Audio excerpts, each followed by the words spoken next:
Nice ensoleillée. Depuis longtemps, cette ville de la Côte d'Azur est le lieu de villégiature de prédilection pour beaucoup de visiteurs russes. En contemplant la vue panoramique sur la ville, on peut facilement distinguer les coupoles dorées de l'église orthodoxe russe Saint-Nicolas. En ce jour, le 19 janvier, fête du baptême du Christ selon le calendrier julien, cette église ouvre à nouveau ses portes à tous les fidèles chrétiens, après une fermeture de 2 ans pour travaux de restauration.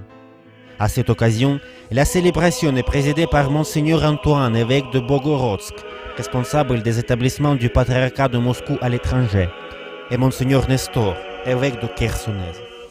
По благословению Святейшего Патриарха Московского и всей Руси Кирилла я сегодня принял участие в эпохальном событии для жизни Русской Православной Церкви, малом освящении Свято-Николаевского собора в Ницце.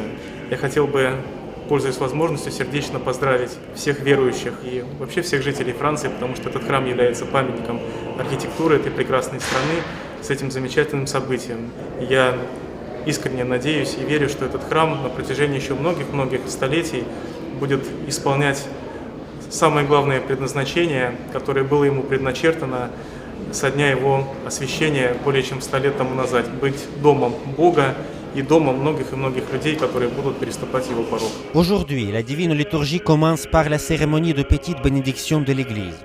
À la fin de l'office, a eu lieu une procession et la bénédiction de l'eau. Ce rite fait allusion au baptême du Christ dans les eaux de Jourdain. Cet événement a réuni beaucoup de fidèles chrétiens et des personnes amoureuses du patrimoine orthodoxe. Parmi les personnalités présentes, il y a M. Alexandre Orlov, ambassadeur de la Fédération de Russie en France, et M. Christian Estrosi, maire de la ville de Nice.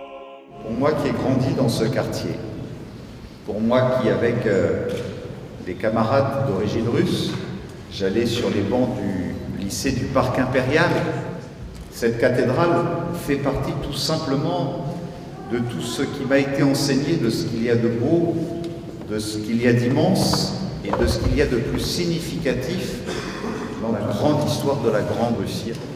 Et je voudrais, au nom de toute la ville de Nice, témoigner à la grande fédération de Russie, à son peuple, à son président, à son gouvernement, à l'Église de Russie et à son patriarche, toute notre reconnaissance pour cette cathédrale russe qui est un des joyaux de notre cité.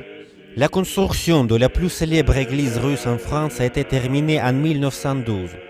La raison de son édification est triste. L'héritier du trône impérial, Nicolas, fils d'Alexandre II, est mort en 1865 à seulement 22 ans.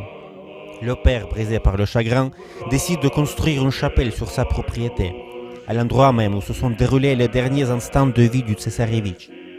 Au début du XXe siècle, le tsar Nicolas II, avec le prince Golitsyn, finance les travaux de construction de l'église dédiée à Saint Nicolas, évêque de Myre. Voilà, en la fête du baptême du Christ, j'oserais dire le baptême de la cathédrale, voilà, qui a été par Monseigneur Nestor largement aspergé après la bénédiction des eaux.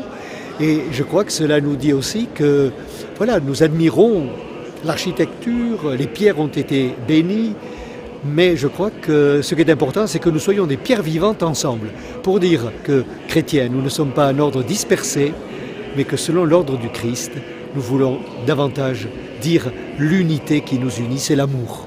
L'éclat doré de l'iconostase renouvelé, les chants priants des élèves du séminaire orthodoxe russe Sainte-Geneviève d'Épinay-sous-Sénart, la majesté du rite byzantin. Que la splendeur de cette église reflète la beauté intérieure du cœur des croyants qui se réunissent sous ses voûtes pour rendre grâce à Dieu.